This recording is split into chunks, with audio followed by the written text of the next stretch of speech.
기도하고 시작하겠습니다. 사랑의 하나님, 오늘도 추운 날씨 가운데 저희들을 기억하여 주시고 또 저희들에게 시간과 여건을 구별하여 하나님 전에 나와 하나님의 말씀을 같이 배우고 또 나눌 수 있도록 인도하여 주시니 감사합니다. 여러 가지 상황과 환경에 이 자리에 나오지 못한 우리 이 자리를 기억하여 주시고 오는 발걸음 있다면 하나님 인도하여 주시옵소서. 오늘도 말씀 가운데 나눔 가운데 함께 계실 줄 믿사오며 예수님의 이름으로 기도드리옵나이다. 아멘. 예, 오늘은 역사적 시대는 이제 다 끝났고 구약은 이제 시대별로는 다 끝났고 이제 시가서입니다. 오늘 교재 69쪽이고요. 시가서는 이제 오늘 그 제목과 마찬가지로 제목에 이렇게 내비친 것처럼 찬양과 기도 속에 나타나신 하나님에서 이제 시적인 문학적인 표현으로 기록된 성경 5권, 시가서는 이제 5권으로 이야기를 합니다. 그래서 시가서 이야기하기 전에 그 앞에 이제 내용을 보면 처용가라는 거에 대한 이야기를 하는데요. 처용가라고 들어보셨어요? 네. 예. 이 처용 이게 노래인데 이 처용랑이라는 이 용왕의 아들이 신라 도성에 머물면서 이제 먹고 있었는데 이제 거기 내용 보면은 어느 날 나갔다가 다시 집에 들어왔더니 역신이 그러니까 이제 귀신이죠. 귀신이 변장해서 자기 아내와 잠자리를 하고 있는 그 모습을 본 거예요. 그런데 화를 내지 아니하고 그 모습을 보면서 시를 지었어요. 시를 지었는데 그 시가 뭐냐? 거기 중간에 보면 새벽이 밝아오도록 밤새도록 놀다가 들어가서 자리를 보니 다리가 4개구나. 2개는 내 것이지만 것인가? 오만 빼앗겼으니 그 잠자리 하고 있는 그 노래를 불렀다라는 거예요. 그러니까 이 노래에 이 역신이 이제 귀용을 한 거예요. 감동을 했다라는 이야기인데 그래서 처용랑의 얼굴을 붙이면 이제 얼굴을 그려서 붙이면 귀신이 못 온다라는 거예요. 왜냐하면 그때 그 처용랑이 그렇게 귀신을 그렇게 대했기 때문에 그렇다라고 이야기하는데 처용랑의 얼굴을 그린 그림이 이게 제대로 되지 않은 거예요. 이게 알아보지 못하는데 그게 오늘날 뭐냐면 부적이라는 거예요. 그러니까 부적이 이렇게 막 빨간색으로 막 이렇게 하는 게 그게 처용랑의 얼굴을 그린 거래요. 그래서 부적을 붙이면 귀신이 못 온다. 이제 그런 내용이 나오는데 이제 그러면서 이제 이야기하는 게 하물며 노래로 귀신을 쫓아냈는데 하물며 하나님을 찬양하는 거는 어떻겠느냐. 이제 그렇게 이야기를 하는데 좀 비유가 조금 맞지는 않습니다. 그런데 아무튼 성경에 나와 있는 찬양, 노래 이러한 것들이 이제 성경에 여러 가지로 이제 기록을 되고 있는데 이제 먼저 이제 우리 한번 다시 복습을 해보면 구약이 총 몇 권이죠? 39권. 신약은 27권. 27. 그래서 66권 이렇게 하는데 구약이 화면에도 보시는 것처럼 17권은 역사서예요. 70쪽으로 넘어가시면 되는데 17권은 역사서고 5권이 시가서 그리고 17권이 예언서예요. 그러니까 외우기 쉽죠. 17, 5, 17 이렇게 나누는데 그 17권은 역사서는 지금 이제 화면에 보시면 창세기부터 에스더 그래서 우리가 지금까지 창조, 족장, 뭐 출애굽과 광야 그 다음에 정복시대, 사사시대, 단일왕국, 분열왕국 포로시대, 포로귀환 하면서 배웠던 게 나눴던 게 역사서의 17권을 우리가 나눈 거예요. 그 다음에 이제 시가서는 5권으로 돼 있어서 욥기, 시편, 잠언, 전도, 아가서 이게 이제 시가서예요. 그래서 시적인 표현, 문학적인 표현으로 쓴 책이 요 5권이에요. 그래서 이제 오늘 시가서를 이제 살펴볼 거고 다음 주에는 이제 명절이라서 이제 쉬고 그 다음 주에는 예언서 17권에 대해서 이제 살펴보도록 하겠습니다. 그래서 역사 속에 나타나신 하나님에 대해서 이제 우리가 이제 다 배웠고 이제 시가서를 보는데 줄거리를 한번 같이 읽겠습니다. 줄거리. 시가서는 교재 71쪽이요. 71쪽이나 아니면은 화면을 보시면 되겠죠. 같이 읽겠습니다. 시가서는 세 가지 주요 유형과 네 가지의 대표적인 기법으로 된 5권의 책이다. 그래서 오늘 그 앞에 표지에 그림을 보면 병다리가 춤을 추고 이제 노래를 하고 있어요. 그래서 여기에 잘 안 보여요. 북치고 있는 토끼의 세 가지 유형, 그 다음에 네 가지, 그 다음에 기법, 그 다음에 5가지 책이라고 이야기를 하고 있습니다. 그래서 세 가지 유형, 오늘은 그냥 머릿속에 그냥 이런 게 있구나 라는 것만 아시면 돼요. 뭐 이 문학적인 그거를 우리가 성경으로 성경에 이런 방식으로 표현을 하고 있구나 라고만 생각하시면 돼요. 세 가지 유형인데요. 세 가지 유형이 첫 번째는 뭐냐면 서정시예요. 욥기, 시편, 잠언, 전도, 아가서 이 5권 중에 서정시, 노래로 불려졌던 서정성이 있는 시에서 시편이 여기에 해당되는 거예요. 그래서 뭐 찬양하라, 찬양하라, 뭐 여호와를 찬양하라, 뭐 이렇게 노래가 나오고 시편에 보면은 성전에 올라가면서 부르는 노래, 뭐 이런 식으로 제목들이 볼 때 노래로 불려졌던 서정성이 있는 시가 이제 시편이에요. 그 다음에 세 가지 유형 가운데 또 하나는 교훈시가 있어요. 삶의 원리를 가르치는 격언 등으로 된 시인데 여기에 대표적인 게 잠언과 전도서예요. 잠언은 이제 우리가 생활하는데 이렇게 뭐 아들아, 뭐 아내들아, 뭐 이렇게 하면서 격언들을 이야기를 하는 거고, 전도서는 인생에 이제 좀 이따가도 이야기하겠지만 솔로몬이 인생을 살아보면서 인생의 허무함, 하나님에 대한 것에 대한 이야기를 이제 교훈하는 것이죠. 그게 이제 교훈시고, 또 하나의 유형은 극시예요. 이야기가 있는 시. 그래서 욥기와 아가서예요. 욥은 이제 욥기서는 이제 욥이 고난 당하는 내용을 기록한 책이고, 아가서는 솔로몬 왕과 술람미 여인의 그 애정 표현하는 내용이 이제 이야기가 들어있는 시죠. 그래서 세 가지 유형 시가서는 5권이 책인데 이렇게 서정시, 교훈시, 극시 이렇게 나눠져 있다라고 이야기를 하고 있습니다. 그 다음에 네 가지 기법이 있어요. 네 가지 기법에 거기 보면 평행법, 비유법, 언어유의, 아크로스틱 뭐 이렇게 네 가지가 있는데 첫 번째가 평행법이에요. 72쪽으로 넘어가서 보시면 히브리시의 가장 일반적이고 대표적인 기법으로 생각을 연결하는 것이에요. 그래서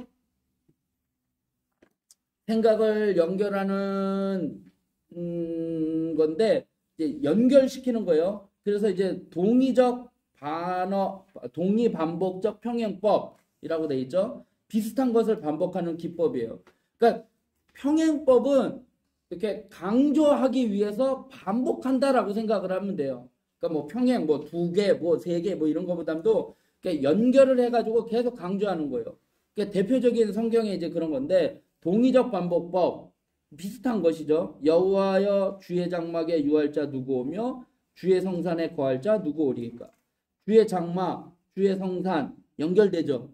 그 다음에 유할 자, 거할 자, 그 다음에 누구 오며 누구 오니까 이렇게 말을 비슷한 말을 반복을 하면서 하는 거예요. 그러니까 우리 뭐 쉽게 얘기하면 너 아침밥을 제때 챙겨 먹어라 이렇게 말하는 거하고 아침, 점심, 저녁 꼭 챙겨 먹어라 하는 말하고 비슷한 내용이잖아요. 이렇게 표현하는 방식만 조금 다를 뿐이지 강조하는 거죠. 밥 챙겨 먹으라는 거죠. 그런 내용의 동의적 반복법. 그 다음에 또 하나는 대조적 평행법이에요. 그러니까 대조적인 거예요. 비슷한 말이 아니라 반대적인 걸로 표현을 하는 거죠. 그래서 잠언 11장의 표현인데 인자한 자는 자기 영혼을 이롭게 하고 잔인한 자는 자기의 몸을 해롭게 하느니라. 인자한 자, 잔인한 자 반대죠. 영혼을 이롭게 하고 몸을 해롭게 한다. 반대되는 거죠. 그러니까 대조적인 평행법으로 강조하는 거죠. 그 다음에 합성적인 평행법은 둘째 행이 첫째 행을 보충하고 완성하는 거예요. 그러니까 시편 20편 권능 있는 자들아 영광과 능력을 여호와께 돌리고 돌릴지어다. 그러면서 영광이 어떤 영광이냐? 여호와의 이름에 합당한 영광. 이렇게 보충 설명을 하는 거죠. 쉽게 얘기하면 오늘날로 얘기하면 나는 라면을 먹었다. 나는 라면을 3개 먹었다. 나는 밥 말아 먹었다. 나는 아침과 점심에 라면을 먹었다. 뭐 이런 식으로 계속 말을 덧붙이면서 라면 먹은 거를 강조하는 것처럼 계속 이게 붙이는 거죠. 너희 권능 있는 자들아 영광과 능력을 여호와께 돌려라 라고 하는데 그 영광이 어떠한 영광이야? 여호와의 이름에 합당한 영광을 돌리며 거룩한 옷을 입고 여호와께 경배할지어다 라고 이렇게 이야기하는 거죠. 이게 합성적 하나씩 더해가는 거예요. 그 다음에 상징적 평행법은 비규나 은유를 많이 사용해서 평행법을 만드는 거예요. 그래서 지규나 은유 나중에 또 이제 나올 텐데 하나님이여 사슴이 시냇물을 찾기에 갈급한 같이 내 영혼이 주를 찾기에 갈급하나이다. 그러니까 사슴이 시냇물을 찾는 것처럼 나도 주님을 찾습니다. 그래서 사슴하고 이렇게 비유하는 거죠. 좀 이따 지규법, 은유법 할 때 조금 더 설명을 해드릴게요. 그 다음에 계단식 평행법은 앞에 행의 것을 받아서 계속 발전시켜 나가는 거예요. 그러니까 끝말잇기 비슷한 거죠. 내가 산을 향하여 눈을 들리라. 나의 도움이 어디서 올고 나의 도움은 천지를 지으신 여호와에게서. 나의 도움이 어디서 올까? 나의 도움은 하면서 꼬리를 물고 이어가면서 설명하는 거죠. 강조하는 거죠. 그 다음에 교차은 첫째 행과 둘째 행을 엇갈려서 표현하는 거예요. A, B, B, A. 그러니까 부르짖고 여호와께 간구하기를 내가 무덤에 내려갈 때 나의 피가 무슨 유익이 있으리요? 어찌 주의 진토가 주의를 찬양하며 주의 진리를 선포하리까? 그 다음에 여호와여 들으시고 나를 긍휼히 여기소서. 여호와여 나를 돕는 자가 되소서 하였나이다. 무슨 말이냐면 A는 지금 보면 내가 여호와께 부르짖고 간구한다라고 해서 간구에 대해서 이야기를 해요. 그러면서 B는 내가 무덤에 내려갈 때 나에게 무슨 유익이 있으냐 하면서 설득을 표현을 한다면 B도 또 두 번째, 세 번째 또 어찌 진토가 주를 찬양하면 어디를 주의 진리를 선포하리까 설득하면서 마지막에 나를 돕는 자가 되소서 간구하고 있는 거죠. 그러니까 간구, 설득 이거는 예를 들어서 해요. 그러니까 A에 표현했던 방식이 간구였고 B는 설득하는 내용이 무엇일까? 라고 물어보면 질문이라고 한다면 그 다음에는 또 질문을 하고 그 다음에는 첫 번째 간구했던 그걸로 결론을 내리면서 이제 마무리를 짓는 거예요. 그러니까 교차적 평행법 A, B, B, A 이런 식으로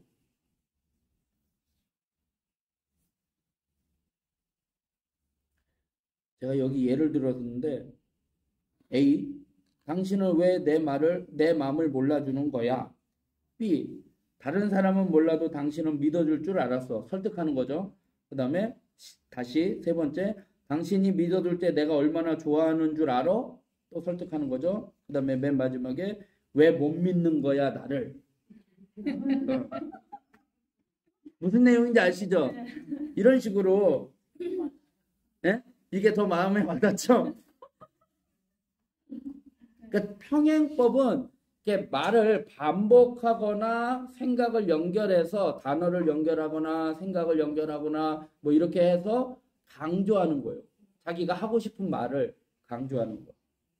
그다음에 이제 비유법이 있어요. 비유법은 시각적인 이미지를 사용을 하는 거예요. 시각적인 이미지를 사용하는 건데 여기에는 또 5가지가 있어요.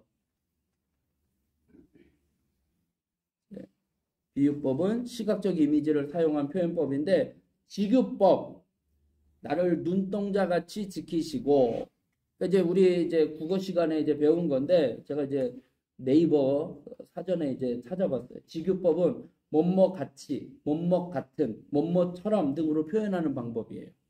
그러니까 쟁반같이 둥근 달, 뭐 이런 식으로. 뭐뭐같이 생긴 뭐 이런 식으로 뭐뭐같이, 뭐뭐 같은, 뭐뭐처럼 그렇게 표현하는 게 지규법이에요.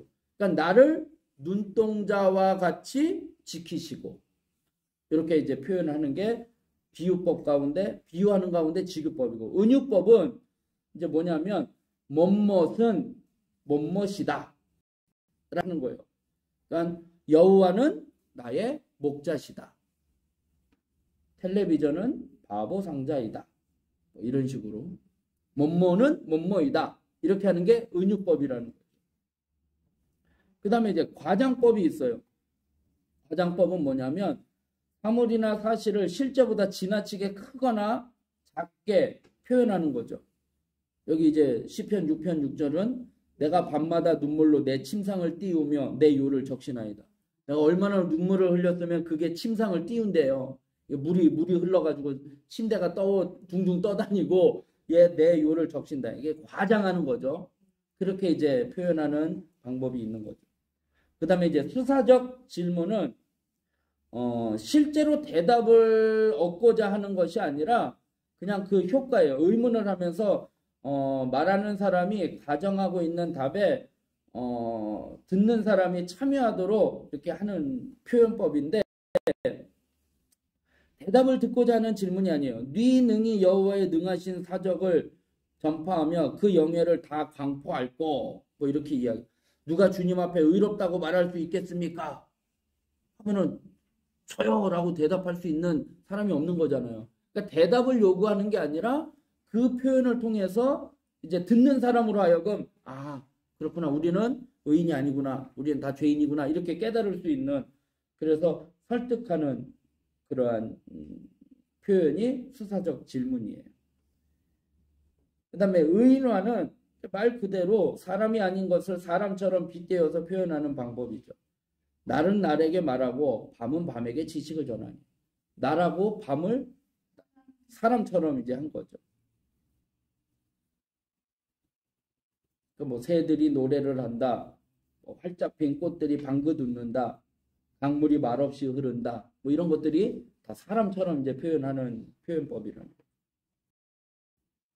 그 다음에 세 번째는 언어 유희가 있어요. 지금 기법에 대해서 이야기를 하는 거예요. 세 번째는 언어 유희. 발음이 비슷한 말을 가지고 의미를 통하게 하는 기법인데,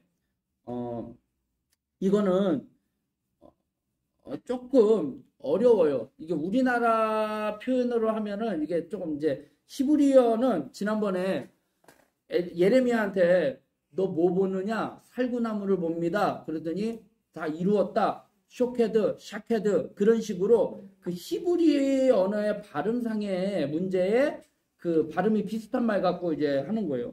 그러니까 오늘 여기 본문에도 보면 이사야 7장 9절에 만일 너희가 믿지 못하면 임노 테아 미누 정령 굳게 서지 못하리라 키노 테아 메누, 이런 식으로 말이 비슷한 거죠.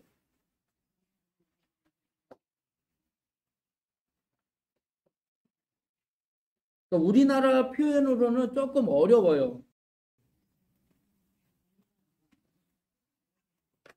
근데 이제 제가 이제 이 언어 유희를 이제 많이 썼었잖아요. 지난번에 뭐 기억하라, 기도하라, 뭐 기대하라, 뭐 기다리라, 뭐 이런 식으로, 그런 식으로 이제 비슷한 게 이제 언어 유희라고 할 수도 있는 거죠. 그 다음에 이제 여기하고 또 비슷한 게 뭐냐면은 아크로스틱이라는 건데, 잠깐만요. 제가 여기 언어 유희에 대해서 사전을 찾아보니까 말장난 또는 말재롱이라고 부르고 네 가지 경우가 있대요. 동음, 이의, 쉽게 얘기하면 눈싸움하다 눈에 맞아 눈물이 나니 눈물인가 눈물인가 네. 이런 식의 말장난인 거죠. 이해가 되시죠? 이게 언어 유희라는 거예요. 동음이요. 그 다음에 비슷한 발음을 단어로 연속하여 하는 거. 뭐 리리리자로 끝나는 말은 개나리, 피리, 뭐 봉우리, 방우리, 유리, 항아리, 뭐 이런 식으로. 그 다음에 도치법으로 문장의 앞뒤를 바꾸는 경우를 또 언어 유희래요. 예를 들어서 먼 옛날 만주에서 개 타고 말 장수하던 시절. 그러니까 말 타고 개를 파는 건데 이제 개 타고 말 장수하던 시절 뭐 이런 식으로 말을 바꿔가지고 도치법으로 해가지고 말장난하는 거. 그 다음에 오늘날 쓰는 건데요. 어울리지 않는 단어를 조합하여 새 말을 만들어내는 경우가 있대요. 멘탈, 정신, 그다음에 붕괴, 그래서 멘붕 이런 식으로 이 언어 두 개를 이제 바꿔가지고 새로운 말을 하는 게 이게 언어 유희. 요즘에 이제 뭐 MZ 세대들이 쓰는 말, 뭐 줄임말도 되기도 하지만 또 이런 것들이라는 거죠. 여기에 보니까 저는 이거 모르겠는데 최근 광고 중에 이게 인터넷에서 본 건데 보고서만 받으면 묵혀두는 당신 국장인가 청국장인가? 청국장은 이제 보고서를 받았는데 이제 안 나도 보고서를 묵혀두다 오래 묵혀 발효시키는 청국장을 이용한 언어 유희라는 거죠. 보고서만 받으면 묵혀두는 당신 국장인가 청국장인가 이런 식으로 이게 언어 유희라는 거죠. 그다음에 아크로스틱은 히브리어 철자가요 22개예요. 그러니까 우리가 영어 철자 A, B, C, D 우리나라는 자음 뭐 기역, 니은, 디귿, 리을 이런 식으로 그 히브리어 철자가 그 22개의 철자를 시작으로 해서 시를 표현하는 방법이에요. 그러니까 우리나라로 이야기하면 뭐 기억 하면은 기억하라, 뭐 거룩하다, 고상하다, 뭐 이런 식으로. 니은 너는 아니, 나는 안다, 뭐 이런 식으로. 그래서 성경에서 여기 이제 보면은 아이들이 외우기 쉽게 하는 것, 그죠? 뭐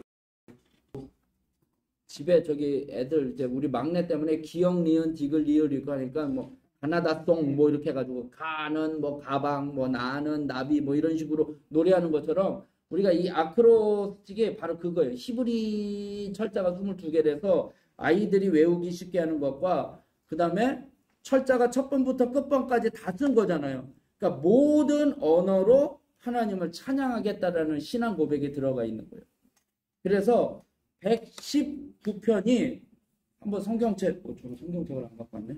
119편이 몇 절까지 돼 있는지 한번 보세요. 176이죠. 이게 성경에서 가장 긴 절인데 아까 히브리어 철자가 몇 개라고요? 22 곱하기 8 하면 몇이에요? 176. 바로 시편 119편이 이 아크로스틱 기법으로 찬양한 대표적인 시편이에요.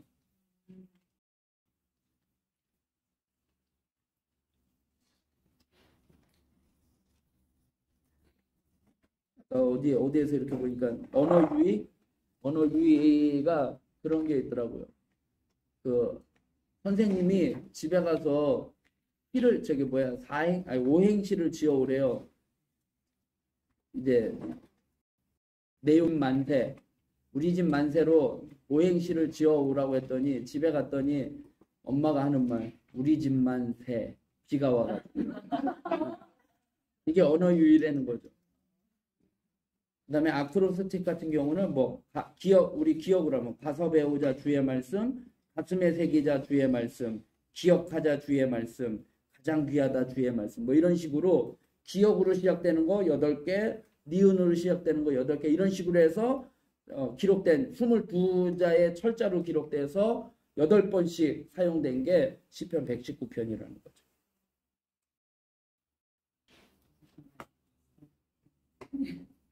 성경에 그렇게 세 가지 유형과 서정시, 교훈시, 극시 있고 그 다음에 4가지 기법들이 있다는 거죠. 그러면 이제 5권의 책이 뭐예요? 욥기죠. 오늘은 금방 끝날 것 같습니다. 뭐 제가 이거 하고 나중에 지금 또 하나 뭐 준비를 해온 게 있는데 왜냐면 이제 시가서니까 이제 말씀 묵상에 대해서 조금 오늘 좀 그거를 시간을 좀 가지려고요. 먼저 이제 욥기서 5권의 책을 한번 보겠습니다. 욥기서는 이제 거기 한번 내용을 한번 읽어볼까요? 2줄 시작. 고난의 문제를 다룬 웅장한 극시로서 의인 욥이 잃어버렸으나 끝까지 하나님을 믿는다는 내용을 다룬. 예. 욥기서를 생각을 하면 이제 제일 먼저 생각나는 게 뭐예요? 고난이잖아요. 고난. 이제 가장 고난받는 사람이 성경 인물 가운데 가장 고난받는 사람이 누굴까? 욥이라고 생각을 한다는 거예요. 욥 말고 또 가장 고난을 받았던 사람은 누구냐? 누구 있을 것 같아요? 그렇지 맞으죠. 다윗도 뭐 고난을 많이 받았고. 내가 험악한 세월을 살았습니다라고 했던 사람 야곱이요. 야곱도 험악한 세월을 살았다는 거예요. 자기도 고난 당했다라는 거예요. 그런데 야곱은 어떻게 보면 자기가 저지른 일에 대한 고난인 거잖아요. 그런데 이 욥은 뭐 어떻게 뭐 한 게 없잖아요. 그래서 욥이 고난당한 사람들의 대표적인 인물이 욥이라고 이제 생각을 할 수 있는데 사람들이 이제 질문을 하죠. 이제 우리가 보통 생각하는 게 뭐냐면 왜 선하신 하나님께서 의로운 욥에게 고난을 주시는가? 욥이 뭐 잘못한 게 있는 것도 아닌데 왜 하나님은 의로운 욥에게 고난을 주시는가? 라는 질문을 하게 되는 거죠. 그런데 이 질문을 한다라는 거는 이제 우리가 좀 잘 생각을 해봐야지 되는 게 뭐냐면 믿음하고 문제예요. 뭐냐면 하나님에 대한 믿음, 하나님에 대한 신뢰가 100% 되지 않으면 이러한 질문이 나올 수밖에 없는 거예요. 왜냐하면 내가 누군가를 신뢰하지 않는 사람이 생겼어요. 신뢰하지 않는 사람하고 나하고 미팅을 하게 되는데 그 사람이 아무리 진실을 얘기를 해도 그 사람의 말을 믿지를 못하는 거잖아요. 그런 것처럼 왜 하나님은 의로운 욥을 왜 고난을 주셨을까라고 그 질문을 한다는 거는 하나님에 대한 신뢰가 하나님이 왜 그렇게 하셨을까? 그 하나님의 그 섭리에 대한 그 부분에 대해서 확실하게 믿지를 못하는 거예요. 확실하게 신뢰하지 못하는 거예요. 그래서 사람이 신뢰가 안 되면 그 사람이 것처럼 인간의 고난의 문제는 하나님을 신뢰하지 않으면 이해할 수 없는 부분이 되는 거예요. 왜 욥이 고난을 당했지? 아무런 이유가 없이 왜 고난을 당했지? 라는 이 부분에 대해서 하나님에 대한 신뢰가, 하나님에 대한 믿음이 확실해지면 우리가 쉽게 표현하는 걸 하나님의 뜻이 있겠지. 하나님의 섭리가 있겠지. 이렇게 해석이 되는데 하나님에 대한 신뢰나 하나님에 대한 믿음이 없으면 왜? 이렇게 된다라는 거예요.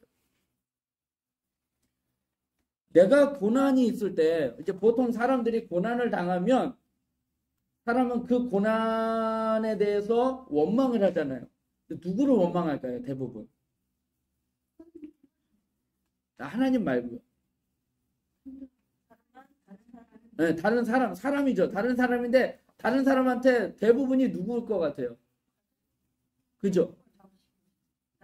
그러니까 내가 고난을 당했는데 권사님 때문이야 이렇게 얘기할 수 없는 거예요. 대부분이 누구한테 원망을 하느냐? 부모님한테 원망을 해요. 내가 이렇게 태어나서 부모님이 나한테 잘 해주지 못해서 부모님이 지지를 못 사니까 나도 못 사는 거고 부모님이 못하니까 나도 못하는 거고 부모님을 원망을 한다라는 거예요. 이거는 어떻게 보면 미숙한 사람이잖아요. 자기가 당하는 고난을 다른 사람한테 탓하는 거 그럼 미숙한 사람이잖아요. 부모를 원망하고 그럼 미숙한 사람이잖아요. 그거를 똑같은 원리예요. 내가 인생을 살아가면서 고난당하는데 아까 누구한테 원망하나? 하나님 왜 이래요? 라고 원망하는 건 미숙한 사람이라는 거예요. 이해가 되시죠? 그러니까 욥기서는 그냥 단순히 고난의 문제가 아니라 여기에 대한 하나님에 대한 신뢰의 문제예요. 그래서 오늘 여기 밑에 73쪽에 보면 욥기는 신학적으로 아주 난제 중의 하나인 하나님께서 공의로우시다면 왜 의인이 고난을 당하는가라는 신정론이라는 문제를 제기한 책이다. 신정론이라는 게 뭐냐면 신자가 하나님 그 신이잖아요. 그 다음에 정자가 무슨 정자예요? 네?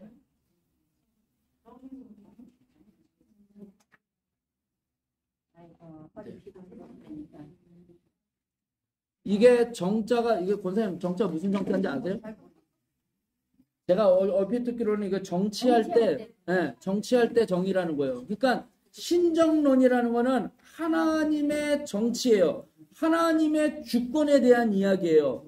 그런데 우리는 이 신정론을 어떻게 정자를 어느 정자로 쓰느냐? 바를 정자로 생각을 한다는 거예요.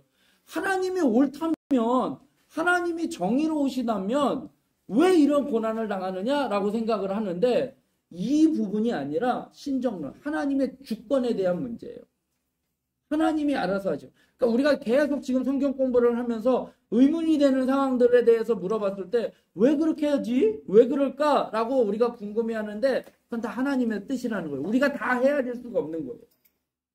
그래서 아까도 말씀드린 것처럼 고난을 당할 때에 그 고난을 누구에게 원망하거나 누구 때문에 라고 표현하는 거는 미성숙한 사람이라는 거예요.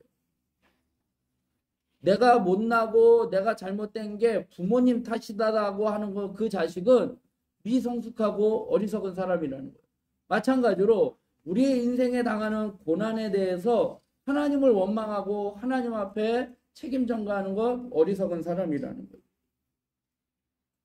그래서 우리가 생각해야 할 거는 어떤 사건이 어떻게 일어났느냐가 아니라 그 문제를 어떻게 해석하느냐, 어떻게 바라보느냐, 이게 우리가 신앙생활하면서 해석해야 할 부분이라는 거죠.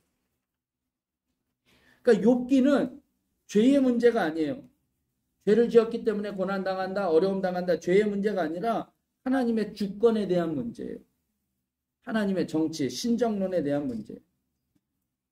그러면 또 하나 질문을 하게 되는 거죠. 왜 선하신 하나님은 왜 의로운 욥에게 고난을 주느냐? 이런 부분에 대해서 우리가 이제 아까 얘기한 거죠. 그건 잘못된, 이제 하나님을 신뢰하지 못하는 거기 때문이라는 거고, 또 하나는 그렇다면 욥이 의로운 사람이었는데 욥이 의롭다라고 한다면 그러면 이 땅에 100% 의로운 사람이 있을까라는 거예요. 있어요, 없어요? 없다라는 거예요. 그러니까 나의 의로움 때문에 하나님을 원망하는 거예요. 모든 사람들은 나는 잘못이 없어. 나는 잘하려고 하고 나는 뭘 하려고 하는데 누구 때문에 나에게 이렇게 어려움이 오고 누구 때문에 이렇게 일이 저지른 거야, 일이 벌어진 거야 라고 이야기를 한다는 거예요. 그렇게 생각하면 모든 것이 나는 의로운 건데 다른 사람들은 다 나쁜 거고, 그런데 이 세상에 100% 의로운 사람이 있느냐라는 거예요. 없다라는 거죠. 그래서 모든 사람은 다 죄인이에요.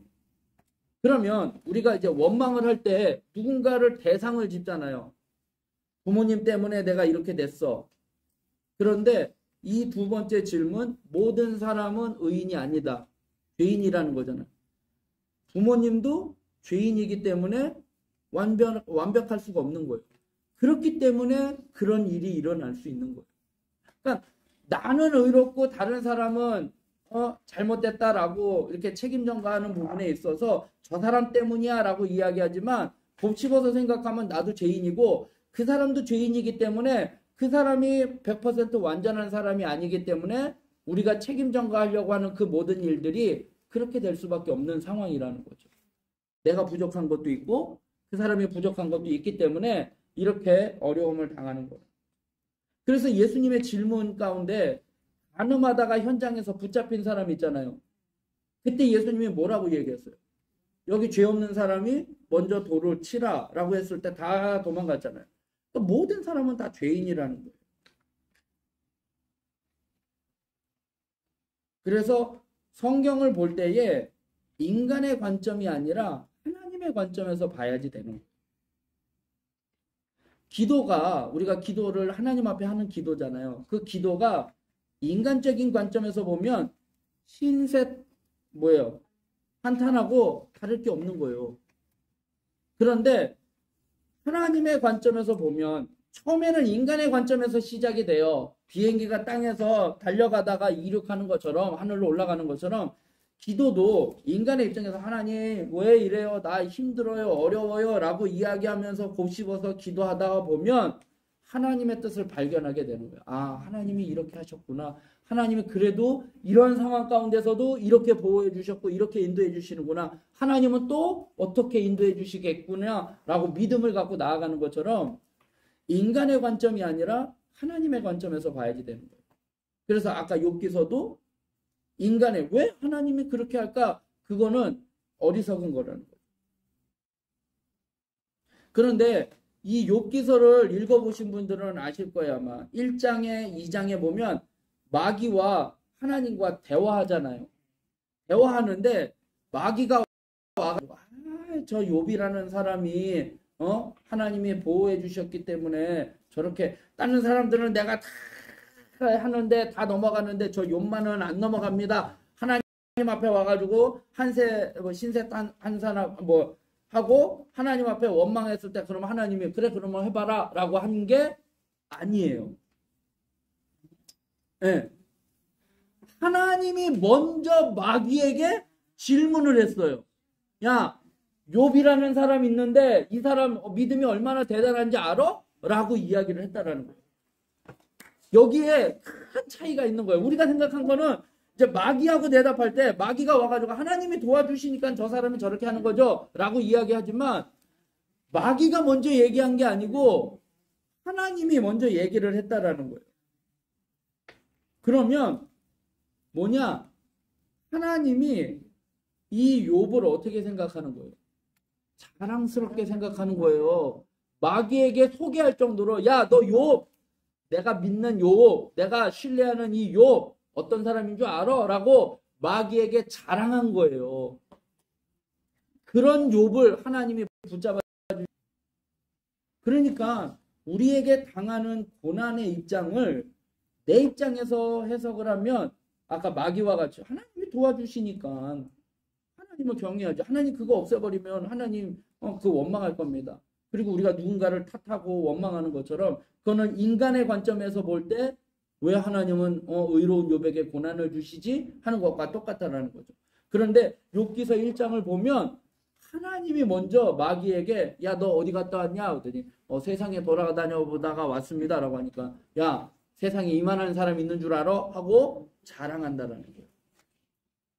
우리가 국가대표 선수를 내보낼 때에 누구를 내보내겠어요? 감독이 신뢰할 만한 사람. 얘는 나가면 메달 딸 수 있어. 그 신뢰하는 사람을 내보낸다라는 거예요. 그리고 그 내보내는 그 사람의 입장에서는 왜 나를 이런 힘든 일에 나를 내보내요? 라고 감독은 그 사람을 신뢰하는 거예요. 마찬가지예요. 우리에게 고난을 당하는 거는 하나님이 우리를 성숙하게 하시기 위한 거고 하나님의 섭리가 있는 거예요. 무슨 뜻일지는 다 알 수는 없지만 하나님이 마귀에게 욥을 자랑한 거예요. 야, 너 한번 해봐 라고 이야기를 한 거예요. 그게 마귀에게 야, 너 한번 해봐라 라고 그냥 내보내는 것이 욥을 어떻게 해요? 욥을 믿고 있는 거예요. 마귀가 그를 해도 그 마귀와 어떻게 보면 하나님하고 이렇게 싸움하는 거잖아요. 그러니까 하나님이 마귀의 그 말도 이렇게 속삭임에 그냥 속아 넘어가고 그냥 갑자기 울분이 터져. 그래? 그러면서 화가 나가지고 그래? 그러면 한번 해봐. 이렇게 한 게 아니잖아요. 하나님이 마귀에게 도전장을 내는 거잖아요. 그러면서 욥을 내보낼 때에 목숨은 건드리지 마. 그리고 그의 생명은 건드리지 마라고 내보냈으면서 할 때 하나님은 무슨 생각이었어요? 욥이 나가도 지지 않을 거라는 거. 이길 거라는 걸 알고 내보냈다라는 거예요.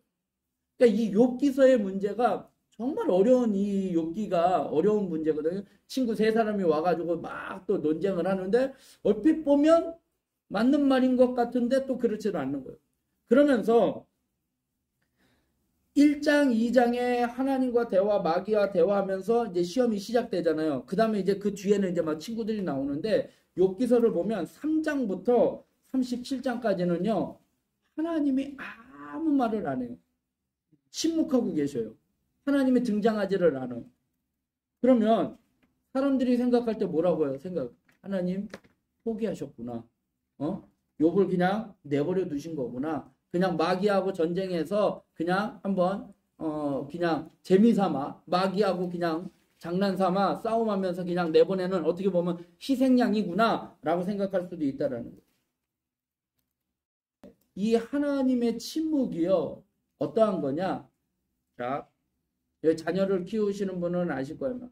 자녀가 학교를 입학을 해요. 이제 1학년 입학을 한단 말이에요. 입학을 하는데 자녀에게 있어서는 두려움이 있겠죠. 학교 가려면 자기 혼자 해야지 되고 하는 그 두려움이 있다라는 거예요. 그럴 때 나 가기 싫어라고 그 애 입장에서는 그게 고난이고 고통이에요. 그런데 엄마의 마음은 뭐예요? 대신 해주고 싶어도 대신 해줄 수가 없잖아요. 그렇죠? 대신 해주면 그 아이를 성장시키는 게 아니고 성숙시키는 게 아니잖아요. 그 아이가 두렵고 걱정이 되고 염려가 되지만 부모의 심정은 내가 대신해주고 싶은 마음은 굴뚝 같지만 아이가 아프면 내가 대신 아파주고 싶은 마음이 있고 아이 대신에 내가 대신해주고 싶은 마음은 굴뚝 같은데 그렇게 해줄 수 없는 이유는 그 아이가 그걸 통과해야지 되는 거예요. 여기서 3장부터 17장까지 하나님이 침묵하신 게 바로 그거예요. 욥이 그 고난의 문제를 통과해야지 되는 거예요. 하나님이 그 마음에 대신 하나님이 자랑 삼아서 마귀에게 내놓은 욥이잖아요. 그런데 하나님이 그를 사랑하지 않겠어요? 사랑하죠. 그 마음이 얼마나 아프시겠어요. 마찬가지로 하나님의 기다림이에요. 그리고 하나님이 침묵하셨다는 건 하나님은 아무 말도 안 하시는구나. 우리를 신경 쓰지 않는 거. 내가 고난당할 때 하나님이 기도도 안 들어주시는 것 같고 하나님은 안 계신 것 같다라고 생각하지만 하나님의 그 침묵이 우리를 내버려 두시고 내팽개치시는 그게 아니라 그 상황을 우리가 극복하고 이겨나갈 수 있도록 하나님이 기다려 주시는 거예요. 침묵하고 계시는 거예요. 저기 패션 오브 크라이스트 그 영화 보셨어요? 예수님이 십자가에 달려 죽으셨을 때 딱 보게 그 장면이 어떤 장면으로 떨어져요? 꼭대기에서 눈물 한 방울, 비 한 방울, 물 한 방울이 뚝 떨어지잖아요. 그 물이 뭐예요? 눈물이잖아요. 하나님의 눈물. 그래, 이제 통과됐구나. 예수님을 그 자기 아들을 외아들을 독생자를 내주셔서 십자가에 고난을 당하시는데 하나님의 마음이 어떻겠어요? 부모의 심정하고 똑같으면 내가 대신 줬으면 내가 대신 져주고 예수님 내려놓고 십자가에서 내려주고 내가 대신 했으면 하는 마음이 있지만 그렇게 되면 어떻게 돼요? 하나님은 예수님을 사랑해서 십자가에서 내리셨지만 그 결과는 어떻게 돼요? 온 인류는 사랑하지 못하게 되는 거예요. 그죠? 자식 하나 살리려고 내려놓으면 십자가에서 내려놓으면 온 인류는 구원할 수가 없는 일이에요. 그렇기 때문에 그 예수님이 감당해야 할 문제이고 고난이기에 주님께서 그냥 말없이 기다리시고 눈물을 흘리시는 거죠. 예수님이 육체의 몸을 입었으니까 기도하실 때 그랬잖아요. 엘리 엘리 라마 사박다니 나의 하나님 어찌하여 나를 버리셨나이까. 하나님 앞에 그렇게 이야기할 정도로 고백할 때도 하나님은 아무런 말씀 안 하신 것처럼 하나님의 기다림과 눈물이라는 거예요. 그러니까 하나님에 대한 질문, 하나님은 왜 욥에게 고난을 주셨지? 그 질문은 어리석은 질문이고 미숙한 질문이고 하나님은 거기에 대한 답을 주시지는 않아요. 문제는 뭐냐면 나중에 38장, 9장, 40장 이렇게 넘어가면 거기에 뭐냐면 하나님이 이제 내려와가지고 뭐라고 얘기했느냐? 야, 너 지었을 때, 이 천지를 창조했을 때 너는 어디 있었느냐? 너 엄마 뱃속에 있을 때 넌 어디 있었느냐? 라고 이야기하면서 이제 막 얘기를 해요. 하나님이. 어떻게 보면 더 주눅이 들 수도 있는 건데 하나님의 임재예요. 그때 내가 있었다. 그때 천지를 지을 때 내가 거기 있었어. 너는 어디 있었어? 라고 이야기를 하는 게 계속 이야기하시는 게 하나님의 임재에 대한 이야기. 그래서 문제를 해결할 분이 나타나신 거예요. 쉽게 얘기하면 자녀가 놀다가 사고 쳐요. 옆집에 뭐 장독대를 깨트리거나 뭐 이렇게 하면은 거기 가가지고 그 집 주인 아줌마한테 가가지고 주눅 들고 있을 거 아니에요. 그런데 엄마가 나타나면 엄마가 그래, 알았어. 이렇게 먼저 해주는 부모가 어디 있어요? 너 왜 이렇게 했어? 하면서 막 혼내주지만 그 아이의 마음 가운데는 그래도 뭐가 있어요? 엄마가 해결해 줄 거야. 엄마가 이 자리에 왔다라는 거는 그 문제를 해결해 줄 거라는 거잖아요. 엄마가 비록 나한테 막 잔소리를 했어도 하나님이 요백에 똑같은 거예요. 너 그때 어디 있었어? 너 어디 있었어? 하나님의 주권에 대한 이야기를 계속 이야기하지만 이 상황이 그 상황인 것 같아요. 요번 하나님이 함께 하신 거에 대한 그래서 나중에 것들이 회복되는 거잖아요. 문제가 해결된다는 거예요. 그래서 욥기서는 고난의 문제를 다루는 것 같지만 고난의 문제라기보다도 하나님의 주권에 대한 이야기를.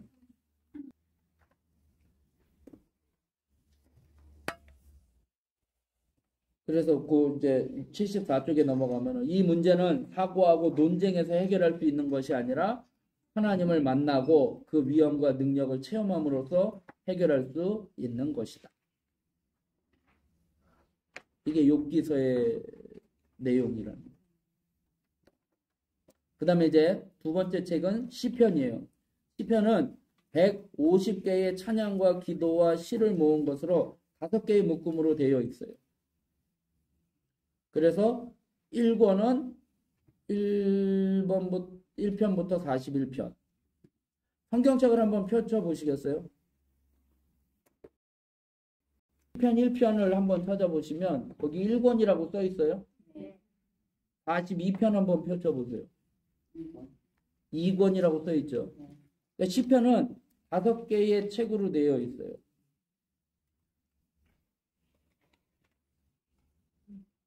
그리고 끝 성령은 이제 뭐 거기 뒤에 나와야 돼. 그래서 시편은 4가지 유형으로 되어 있는데 찬양시, 창조주, 구속주이신 하나님을 찬양하는 시. 그 다음에 탄원시, 고난 속에서 하나님의 도우심을 구하면서 동시에 구해 주실 것을 확신하며 부르는 노래. 아까 말씀드린 것처럼 고난을 그냥 토해내는 거, 그냥 한탄하는 거, 그것으로 끝나는 거는 인간적인 입장이지만, 인간적인 해석이지만, 그것에서 하나님이 어떻게 역사하실지, 그거를 고백하는 거. 그래서 탄원시의 형식은 뭐면 하나님을 부르고, 자신의 처지를 탄식하고, 이놈의 신세, 하나님께 대한 신뢰를 고백하고, 알아서 해달라는 말이죠. 그 다음에 간구, 애처롭게, 우리 집에 빨요, 뭐 이런 식으로 하는데, 애처롭게 간구하는 거죠. 그 다음에 확신의 말. 하나님은 도와주실 거야. 그렇고 말고 거절할 수 없게 하나님 앞에 확신하는 거예요. 이게 확신이라는 게 이게 참 중요한 거야. 아까 욥기에서 말씀드린 것처럼 하나님을 신뢰하는 문제예요. 그 다음에 찬양의 맹세. 나는 언제나 찬양할 거야. 그 다음에 감사시. 말 그대로 그냥 자신의 베풀어 주신 은혜에 감사하는 시. 그다음에 예식시는 이제 절기 예식, 시온에 올라가며 왕이 즐기, 뭐 국가적 절기. 그래서 거기 시편에 보면 제목이 있어요. 성전에 올라가면서 부르는 노래, 뭐 이런 식으로 제목들이 있다는 거죠. 이렇게 시편은 5권의 시편을 또 5권으로 나눠지고 4가지 유형, 감사, 뭐 찬양, 찬원, 예식 이런 걸로 나눠진다는 거죠. 그다음에 이제 잠언은 이스라엘 주변 국가의 모든 지혜를 모은 거예요. 지혜에 대한 명언들 있잖아요. 그런 것들을 모은 것으로 여러 가지 삶의 지혜들을 하나님을 믿는 신앙의 고백의 시각에서 재정리한 것. 그래서 3가지로 나눌 수 있대요. 생활지혜, 생활에서의 지혜로운 것, 부부 생활에, 가정 생활에, 또 왕과 신하의 도리에 대한, 그 다음에 신앙화된 지혜, 하나님을 경외하는 부분. 하나님을 경외하는 것이 뭐 지식의 지혜의 근본이다. 뭐 이런 표현처럼. 그 다음에 지혜의 의인화. 지혜를 이제 아까 표현 가운데 의인화하는 방법이 있다고 했잖아요. 그래서 지혜를 구하라, 지혜를 사랑하라, 뭐 이렇게 표현을 하는 거죠. 그래서 잠언이 몇 장으로 되어 있는지 아세요? 42장. 아니요. 30? 힌트 줄게요. 한 달은 며칠? 31일이에요. 잠언은 31장으로 되어 있어요. 그래서 지혜책이에요. 그래서 우리 자녀들한테 또 아니면 하루에 한 장씩 말씀을 묵상할 때 잠언을 이용하는 경우가 있어요. 오늘이 며칠이에요? 17일이죠. 17일이면 잠언 17장을 읽으면 돼요. 그런데 오늘이 1월이잖아요. 1월 17일에 읽었던 잠언 17장과 2월 17일에 읽었던 잠언 17장의 내용은 달라요. 여러분들이 경험을 해보시면 알 거야. 아마. 그때그때 똑같은 말씀을 읽었는데 그때그때 주시는 하나님의 말씀이 다른 거예요. 그래서 하나님의 말씀은 살아있는 말씀이에요. 이게 소설책 같았으면 한 번 읽고 두 번 읽고 세 번 읽으면 내용 빠삭하게 알아. 그리고 그 내용이 뭔지 알아요. 그런데 그 다음날 읽으면 그래서 우리 자녀들한테 지혜롭게 오늘은 1장 성경을 읽게 하려면 하나님의 말씀을 가까이 하는 방법 가운데 하나가 이거예요. 쉽게 하면 잠언 지혜의 말씀이거든요. 지식의 말씀이고 지혜의 말씀이고 생활에 어떤 윤리적인 문제들이 있는 거기 때문에 하루에 한 장 그날에 맞는 그 절수 있잖아요. 그 장수 그 장을 읽어 가시는 게 또 지혜로운 방법이라고 할 수 있는 거죠. 그렇게 또 묵상을 하는 사람들도 있어요. 그다음에 이제 전도서는 솔로몬이 쓴 책인데요. 인생이란 무엇인가라는 질문에 대하여 세상 여러 가지 대답들이 다 의미 없음을 허무주의로 필체로 이야기하다가 마지막에 하나님을 경외하는 것이 삶의 이유다라고 결론 맺는 지혜문화. 누구는 또 그러더라고요. 솔로몬 왕이 누릴 것 다 누려보고 난 다음에 본인은 해볼 것 다 해난 허무하다라고 이야기를 하는데 나도 그러면은 나도 해볼 거는 좀 다 해보고 난 다음에 그렇게 이야기하는데 일단은 여기에서는 인생의 허무함을 이야기를 하는 게 중점이 아니라 인생을 어떻게 의미 있게 살아갈 것인가. 솔로몬이 이야기하는 거는 인생의 무상을 이야기하는 게 아니라 인생을 어떻게 의미 있게 살아갈 것인가. 그게 하나님을 경외하는 삶이다. 하나님 앞에 예배하는 삶, 하나님 앞에 나아가는 삶. 그게 인생이다 라는 걸 이야기를 하고 있는 이게 전도서예요. 솔로몬은 자기가 해볼 거 다 해봤으니까 그런 말도 나오겠죠. 그렇죠. 근데 자 그러면 자 여기 보이시죠? 전도서 밑에 가로에 있죠? 어떤 사람들은 허무해도 좋으니 다윗의 아들 예루살렘의 전도자 솔로몬처럼 세상 모든 것을 누려봤으면 하는 사람이 있는데 그런 사람은 필히 전도서 제일 마지막 구절을 읽어보시도록 마지막 구절 한번 읽어보세요.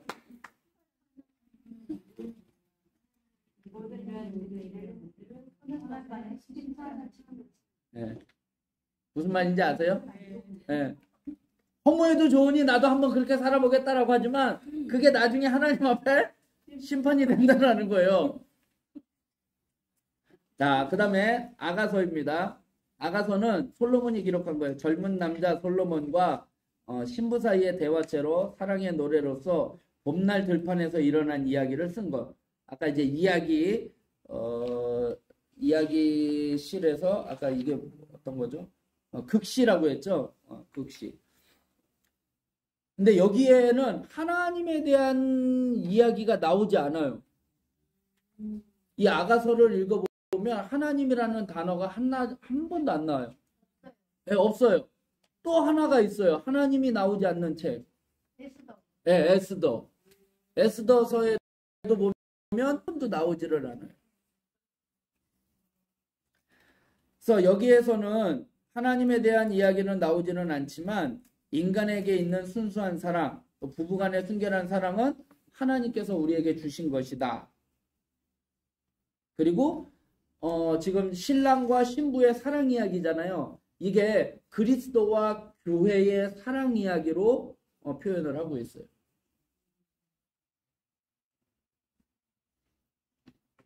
그래서요, 유태인들 있잖아요. 유태인들에게 있어서는 30대 미만 싱글 남성에게는 금서래요.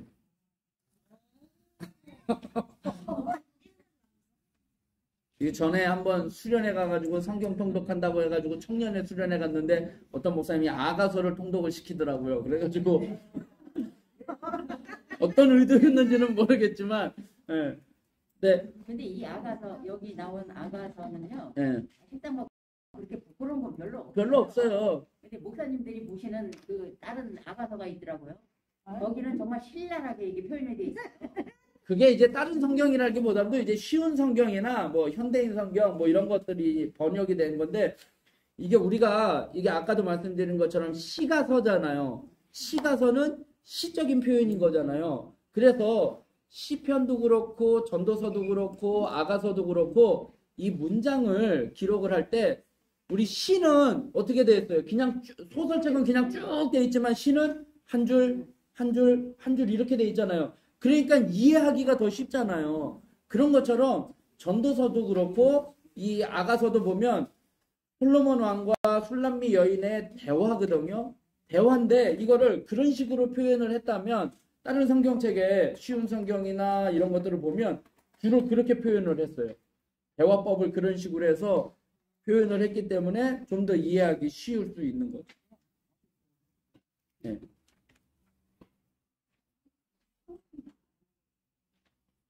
그래서 한번 정리를 한번 해볼게요.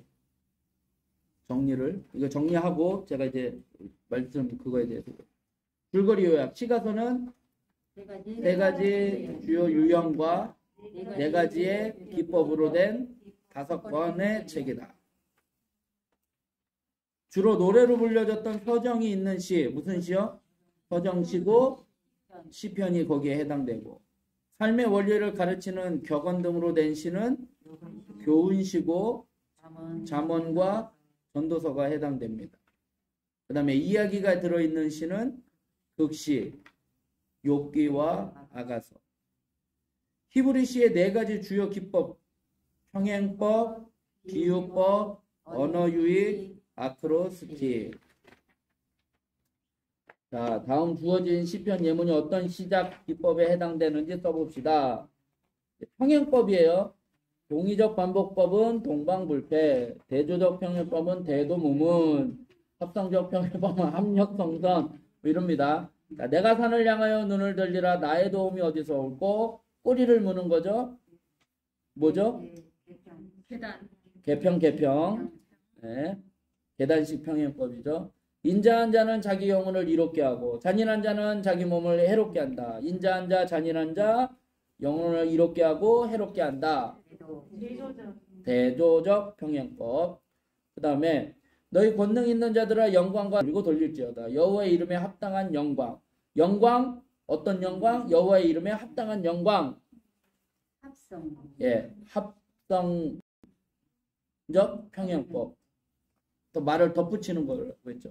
자, 여호와여 주의 장막에 유할 자 누구 오며 주의 성산에 거할 자 누구 오리까? 주의 장막, 주의 성산, 유할 자, 거할 자.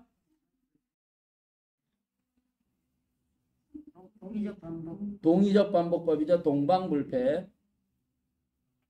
자, 이건 뭐 다 안 읽고 A, B, B, A. 교차. 그죠? 하나님이여 사슴이 시냇물을 찾기에 갈급함 같이 내 영혼이 주를 찾기에 갈급하나이다. 상징적 평행법. 그래서 뭐 지규법, 은유법 뭐 이런 거 얘기가 나왔었죠. 그 다음에 이제 비유법 중에 어디에 해당되는 걸까요? 자, 요번 거는 그냥 쓰시고 이 정도는 충분하지 않을까요? 자, 네 능히 능하신 사적을 전파하며 후사적 질문. 그죠? 대답을 원하는 게 아니라는 거죠. 그 다음에 내가 밤마다 눈물로 침상을 띄우고 요를 적신다. 가장법. 나를 눈동자 같이. 지규법. 네. 이걸로 일단은 시가서는 끝나고 제가 이제 오늘 좀 하려고 했던 게 뭐냐면 이제 시편이잖아요. 시편을 아까 이제 뭐 지규법, 은유법, 언어유의 뭐 이런 것들을 통해서 우리가 성경 말씀을 좀 더 이해하기 쉽게 하려고 오늘 이제 이런 표현법을 이야기를 한 거예요. 그러면서 우리가 성경을 읽을 때 이런 기법들이 있다라는 것을 알면 성경이 좀 더 쉬워지겠죠. 지금 우리가 이제 말씀을 묵상을 하는 것도 바로 그거예요. 하나님의 그 표현법이 성경의 표현이 이렇게 표현하고 있구나. 이렇게 표현하고 있구나라는 것을 알면 우리가 좀 더 말씀을 쉽게 알 수 있다는 거죠. 그래서 이거를 나눠드릴게요. 2장씩 가져보세요. 2장씩.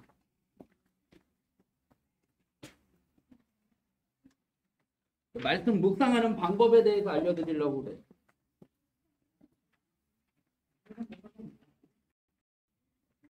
그래서 2장씩까지 하는 거예요. 똑같은 거예요.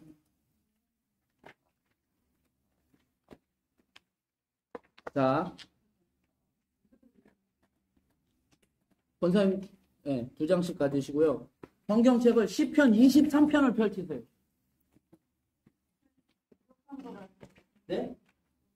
보잖아요. 저쪽에도 있는데.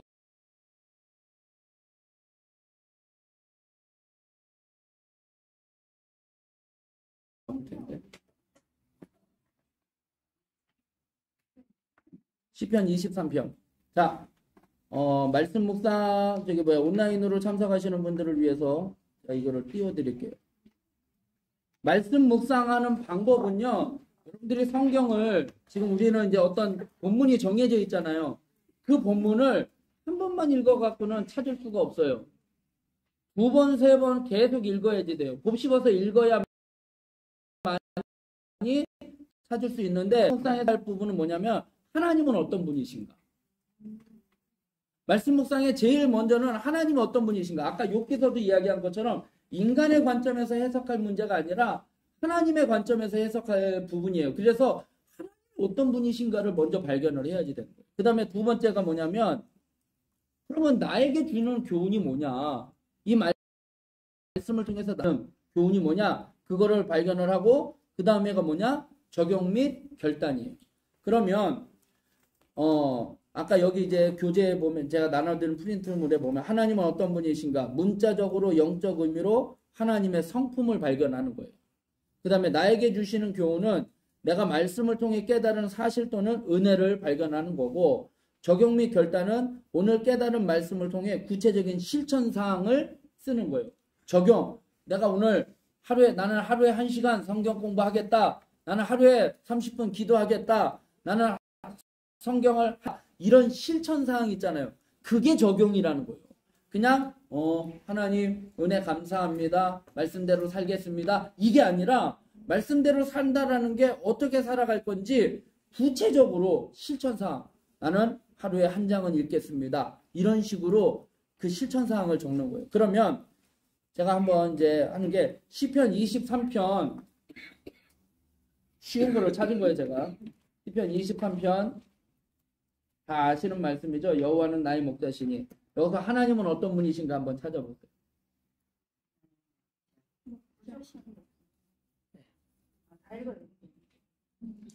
다 읽어야 될 것 같은데, 그죠? 여호와는 나의 목자 되신 하나님. 그 다음에 부족함이 없으신 하나님. 예. 푸른 초장 쉴만한 물가로 인도하시는 하나님. 그 다음에 내 영혼을 도생시키시는 하나님. 그 다음에 의의 길로 인도하시는 하나님. 그리고 나와 함께 하시는 하나님. 그리고 나를 안위해 주시고 지켜주시는 하나님. 그 다음에 인자하심이 정녕 나를 따르니 나와 함께 하시는 하나님. 뭐 이렇게 나오겠죠. 그 다음에 나에게 주시는 교훈. 두려워하지 말라. 네. 내 원수의 목전에서 내가 상을 베푸시는 하나님. 네. 나에게 상을 베풀어 주시는 하나님. 네. 나에게 상을 베풀어 주신다. 원수의 목전에서도, 그러니까 내가 고난 가운데서도 하나님이 나를 지켜주신다. 네. 또 어떤 거가 있을까요? 나에게 주시는 교훈. 이게 한 번만 읽어서는 안 돼요. 2번, 3번 읽어야 계속 나올 수 있어요. 내 평생에 선하신 인자하심이 항상 함께 하시는 하나님. 하나님의 선하심과 인자하심이 나를 지켜주시고 인도해 주신다. 뭐 따라 주신다.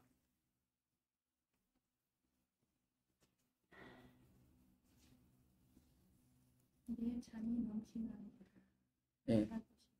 늘 풍족하게 하나님 채워주신다. 뭐 내 잔이 넘치나. 대충 발견하실 수 있겠죠. 그럼 이제 적용은 어떻게 할까요? 23장에 보면은 내 생이 전부 다 하나 적용 요것 없이 부족함이 없다는 것을 보시는 거 아니에요? 예, 예. 뭐 그것도 있고 또 다른 것도 있죠. 적용, 아까 나는 부족함이 없다. 거기에 대해서는 적용을 어떻게 할까요?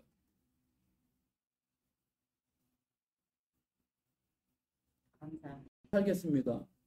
아니면 나는 하루에 3번 감사의 말을 표현하겠습니다. 나 3사람을 칭찬하겠습니다. 뭐 이런 식으로.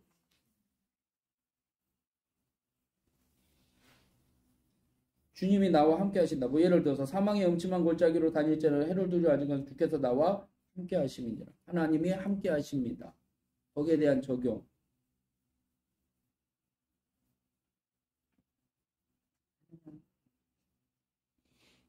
하나님이 함께 하신다면 내가 함부로 행동을 못 하겠죠. 그죠? 내가 하나님 앞에 하나님과 동행하며 살아가는 거니까 하나님을 의식하고 하나님의 영광을 나타내겠다. 자, 대충 이제 어떤 의미인지 아시겠죠? 하나님이 누구신지를 발견을 해야지 돼요. 그리고 그 말씀 가운데 내게 주시는 교훈이 뭔지를 알고 그 다음에 그 말씀에 내게 주신 교훈에서 내가 어떻게 실천할 건지를 발견하면 되는 거예요. 자, 그러면 또 하나 시편 1편을 찾아볼게요. 시편 1편 잘 있는 말씀이죠. 자, 여기서 하나님을 찾아보세요. 쉽지 않을 겁니다. 시편 23편보다는 어려울걸요.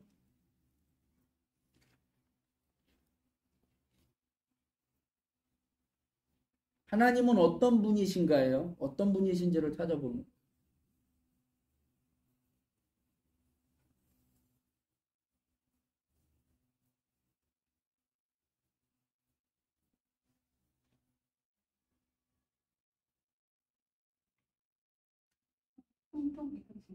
네, 형통케 하시는 하나님. 찾기 쉽지 않아요. 계속 읽어야지 나올 수 있는 거예요. 아까 여호와는 나의 목자. 당연히 답이 나와 있어요. 여호와는 나의 목자이신 하나님 나오는데 시편 1편 같은 경우는 어떤 하나님인지 찾아보세요. 지금 형통케 하시는 하나님. 인과 악인의 길을 분명하게 가르치신 주인들의 길에 서지 않게 하시는 하나님.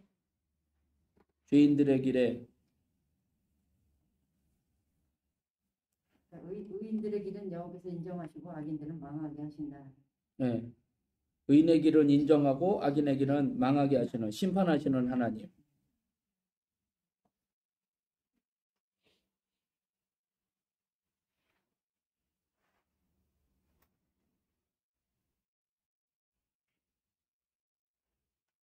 흙을 따라서 열매를 맞으며 우리 모든 일에 형통케 하시는 하나님. 예, 예.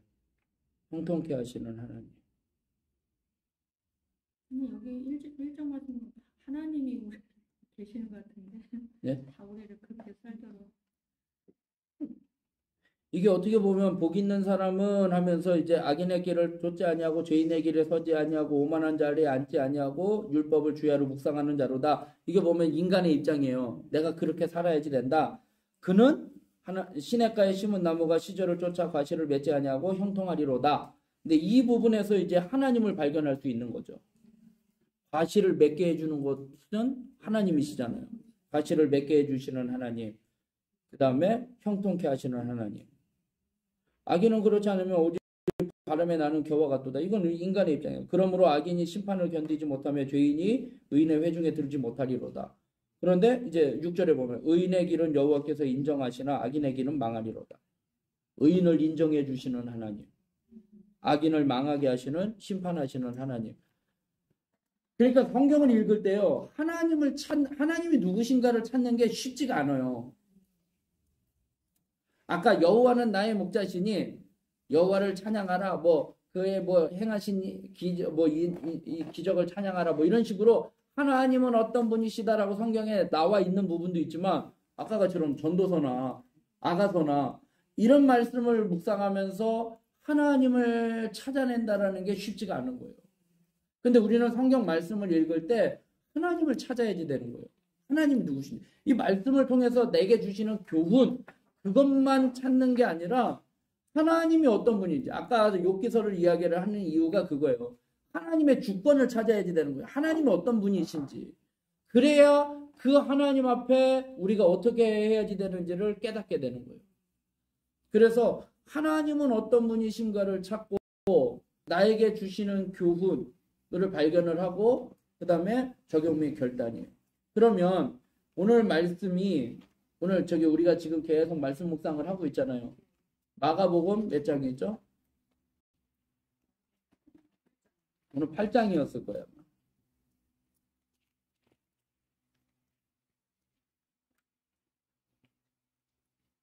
마가복음 8장 1절부터 21절까지가 오늘 말씀 묵상이에요.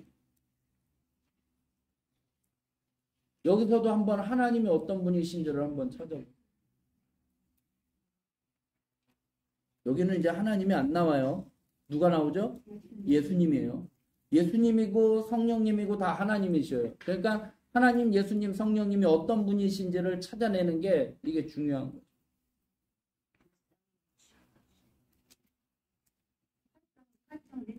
8장 1절부터 21절까지였어요. 오늘 말씀 묵상의 내용이.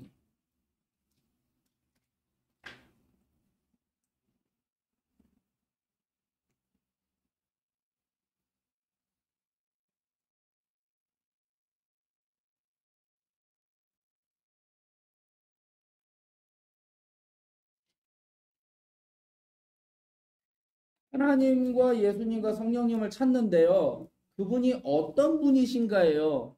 그분이 하신 일도 있지만 그분의 성품을 찾아내는 거예요. 쉽게 얘기하면.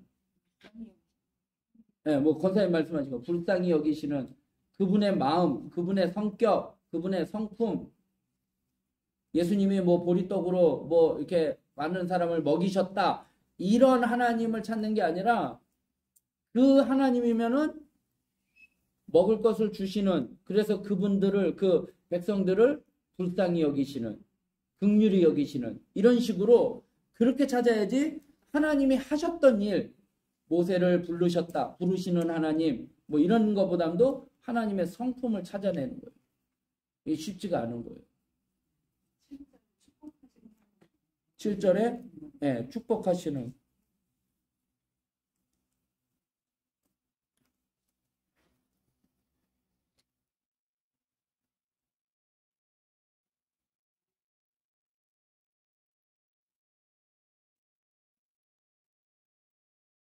배불리 먹이시는 하나님. 네, 먹이시는 하나님.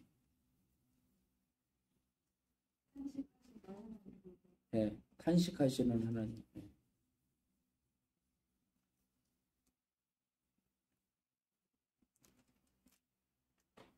경고해 주시는. 네, 경고.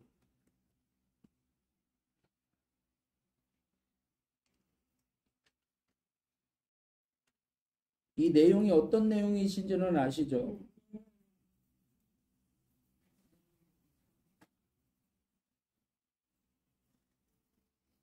바리새인 4,000명을 먹이신 기적과 바리새인들을 표적을 한 내용, 그 다음에 소경을 고쳐주시네요. 그러니까 저는 이제 오늘 말씀을 읽으면서 그런 내용을 제가 이제 여기에 올린 거를 이렇게 읽어보면 제자들은 오병이어 사건을 경험했어요. 이건 오병이어 아니고 칠병이어예요. 그죠? 그 뒤에 나타난 사건이 오병이어의 사건을. 그런데 예수를 주라라고 하니까 먹을 것 없습니다라고 이야기하잖아요. 근데 그 전에 오병이어 사건을 경험을 했잖아요. 그런데도 먹일 수 없다라고 하고, 그러니까 예수님이 뭐라고 이야기해요? 탄식하신 거죠. 그러면서 또 반면에 바리새인들은 어떻게 해요? 예수님 기적 한번 보여주세요 라고 이야기를 하는 거죠. 그래서 제가 거기에 뭐라고 이야기하냐면 그 몇 절이죠? 17절에 보면 예수께서 제자들이 떡이 없는 것을 하는 것을 아시고 말하는 걸려고 너희가 어찌 떡이 없음을 의논하느냐 아직도 알지 못하며 오병이어 했는데 그거 알지 못한 거죠. 깨닫지 못하고 너희 마음이 왜 둔하냐 라고 책망을 해주시는 거예요. 그리고 그 바리새인들이 표적을 보여달라고 했잖아요. 그런데 그 말씀 보면은요 13절에 보세요. 저희를 떠나 다시 배에 올라 건너편으로 가셨어요. 그래서 바리새인들을 10절에 그 칠병이어의 기적이 있고 난 다음에 그 제자들과 함께 배에 오르사 달마누다 지방으로 가시니라. 거기서 바리새인들이 예수님을 맞이하죠. 그러면서 표적을 구해달라라고 하니까 너희는 왜 표적만 구하느냐? 너희에게 이르노니 이 세대에게 표적을 주지 아니하겠다. 진짜 예수님을 알지 못하고 표적만 구해달라고. 그러면서 13절에 뭐예요? 저희를 떠나 다시 배에 올라 건너편으로 가시냐. 그쪽에 갔는데 거기서 표적만 구하니까 나 너희들 표적 안 줘? 그리고 거기서 또 다시 건너왔다라는 거예요. 그래서 저는 이제 알고 깨닫고 마음이 둔해지지 않아야 할 제자들은 아직도 깨닫지 못하고 예수님을 알아야 할 바리새인들은 표적만 구하고 있다. 눈이 있어도 보지 못하고 귀가 있어도 듣지 못하고 기억하지 못하는 제자들을 위해 이제 거기 보면은 18절에 보면 너희가 눈이 있어도 보지 못하며 귀가 있어도 듣지 못하느냐 또 기억지 못하느냐 오병이어 사건을 왜 기억하지 못하느냐는 거죠. 그러면서 21절에 가라사대 아직도 깨닫지 못하느냐 라고 책망을 하시면서 그 벳세다의 소경을 고쳐주신 내용이 나오잖아요. 그러면서 그가 그 눈이 다시 보게 되었다. 깨닫게 되었다. 알게 되었다라는 거죠. 그 다음에 표적만 구하던 바리새에게는 표적을 주지 않고 그들을 떠나 다시 건너편으로 가셨다. 말씀을 바로 보고 듣고 기억하여 알게 하시고 깨닫게 하시고 마음이 둔하여지지 않게 하여 주시옵소서. 그래서 저는 적용한다 그러면 하나님 말씀을 날마다 이 말씀 묵상하는 거를 빼먹지 않고 하겠습니다. 이런 식으로 실천사항을 적어야지 된다. 그러니까 하나님이 누구신지를 제일 먼저 발견하는 게 이게 중요한 거예요. 그래서 우리가 말씀 묵상할 때 보통 하면 그냥 교훈만 찾아내요. 나에게 주시는 교훈을 먼저 찾아내는데 그것보다 하나님이 누구신지, 하나님의 성품이 무엇인지 그 하나님을 먼저 발견을 하고 그 다음에 내게 주시는 교훈을 발견을 하는 그게 우리가 말씀 묵상하는 방법 가운데 하나입니다. 그 다음에 이제 지난 시간에 제가 한번 얘기했죠. 그 홍해 바다하고 주의 유언. 제가 읽어드릴게요. 전에 한번 얘기한 거 있잖아요. 쥐약 먹고 죽어가는 주의 유언. 라고 했잖아요. 만약에 홍해가 라는 이 시예요. 피터 알라드가 지은 시인데요. 만약 홍해가 당신 앞을 가로막고 있고 왼쪽에는 산, 오른쪽에는 광야, 뒤에서는 애국군이 말을 타고 쫓아온다면 하나님을 찬양하기 시작하라. 왜냐하면 그 상황은 하나님의 기적이 일어나기에 안성맞춤이기 때문이다. 어떤 상황인지 아시겠죠? 그러니까 우리가 고난당할 때 지금 오늘 욥기서를 계속 이야기를 했지만 그 상황 가운데 하나님을 찬양하라는 거죠. 그럼 하나님이 나타나기 안성맞춤이라는 거죠. 다 되어 있을 때 하나님 나타나면 하나님은 그게 그거잖아요. 나사로도 죽은 다음에 가셨잖아요. 가서 그냥 아픈 사람 고쳐주는 거하고 죽은 사람 살리는 거하고는 완전히 다른 차원입니다. 자, 그 다음에 지난번에 얘기했던 어느 쥐의 유언 현이네요. 쓴 사람. 내 말 귀담아 듣거라.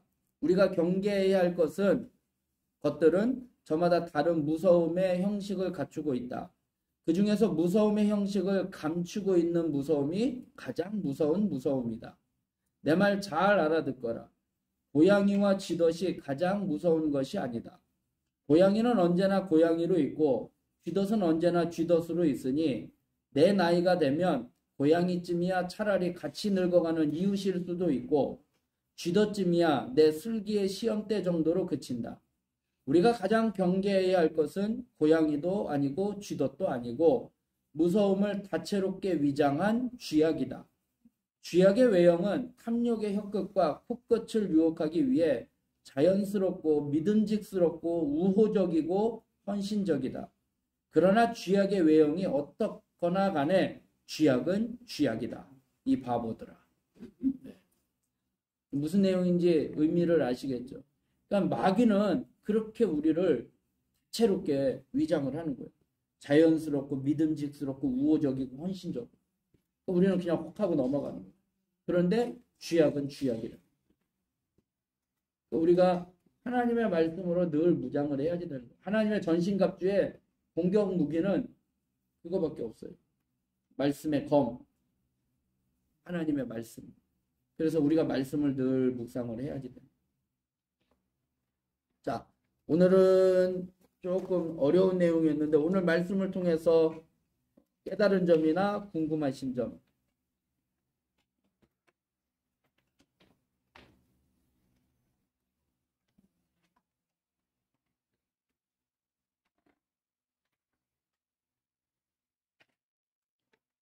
말씀을 읽을 때 그냥 이렇게 윤문적으로 오늘같이 여러 가지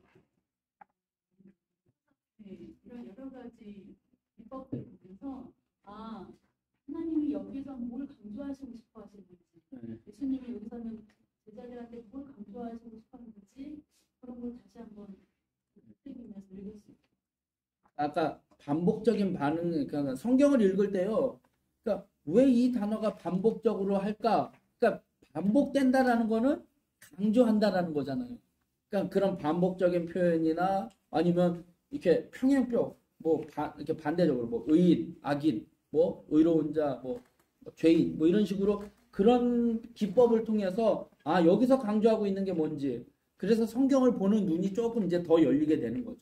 그냥 읽었던 내용이 아니라 이런 식으로 표현을 하는구나 라는 것을 알게 되는 거죠. 그래서 제가 이제 말씀 묵상을 이야기하는 게 성경을 읽을 때 그냥 한 번만 읽으면 안 돼요. 몇 번을 똑같은 본문을 몇 번 읽으면 하나님이 누군가를 아까 시편 23편은 금방 발견했어요. 한 번만 읽어도 발견할 수 있어요. 근데 시편 1편은 한 번 읽어갖고는 발견할 수가 없는 거예요. 계속 읽어야 하나님이 어떤 분인지를 발견하는 거예요. 제가 일부러 읽으니까 읽혀지는 거예요. 그러니까 결단하는 부분에 있어서는 결단을 해야지 되는 거예요. 그렇다고 여러분들 새벽기도 끝나고 이렇게 읽으라는 게 아니라 내가 뭔가를 하려고 하는 그 결단의 부분에 있어서는 뭔가는 포기를 해야지 되는 거예요. 잠을 포기하든지 뭘 포기를 하든지. 그래야 그 시간을 투자할 수 있는 거예요. 그나마 여러분들은 지금 감사하게 화요일날 이렇게 2시간이라는 시간을 투자해서 여기에 나와서 이 말씀을 이게 배운다는 게 쉬운 일은 아니에요. 또 이제 다음 시간에는 이제 예언서예요. 예언서에 대해서 나눌 텐데 다음 시간에는 예언서에 대한 한번 교재를 한번 펼쳐보시면 교재만 읽어보시면 돼요. 예언자들이 누가 있었는지, 그 다음에 그들의 메시지는 어떤 형식이었는지, 그 다음에 구조는 어떻게 되어 있는지, 그 다음에 이제 나머지 그 17권 있죠? 예언서 17권에 대한 주제에 대한 쭉 이야기예요. 오늘 욥기, 시편, 잠언, 전도, 아가서 그 5가지의 책에 대한 주제 이야기한 것처럼 그렇게 쭉 읽어가는 겁니다. 기도하고 마치겠습니다. 사랑과 은혜가 풍성하신 하나님, 하나님의 말씀을 또 알아가게 하여 주시니 감사합니다. 오늘은 문학적인 표현 방법에 대해서 나누었지만 하나님 그것이 다 기억은 안 나고 또 다 이해가 되질 않을지라도 하나님께서 여러 가지 다양한 방법으로 다양한 표현 방식으로 우리에게 말씀하시는 그 은혜를 깨닫게 하여 주시니 감사합니다. 하나님 성경을 읽을 때 다른 눈으로 또 다른 관점에서 볼 수 있는 저희들의 영안을 열어주시고 말씀을 묵상할 때 하나님이 어떤 분이신지를 발견하고 나에게 주시는 교훈이 무엇인지 발견하고 또 그 말씀을 나의 삶 가운데 구체적으로 어떻게 실천할지 적용하며 날마다 말씀을 묵상하며 살아가는 저희들 되게 하여 주시옵소서. 한 주간도 주님 지켜주시고 이제 또 명절이 있습니다. 하나님 각 가정에 아버지 하나님 좋은 아버지 하나님 시간들로 명절 잘 지낼 수 있도록 인도하여 주시옵시고 외롭지 않고 홀로 두지 마시고 늘 주님 함께 동행하여 주사 하나님 또 악한 우상에게 하나님 죄를 범하는 일이 일어나지 아니하도록 또 가족 간에 불화가 생기지 아니하도록 하나님 은혜로 이 시간들을 잘 지켜주시고 다음 시간에 또 같이 만나 말씀을 나누는 시간 되게 하여 주시옵소서. 모든 것 주님께 맡겨드리오며 예수님의 이름으로 축복하며 기도드리옵나이다. 아멘. 수고하셨습니다.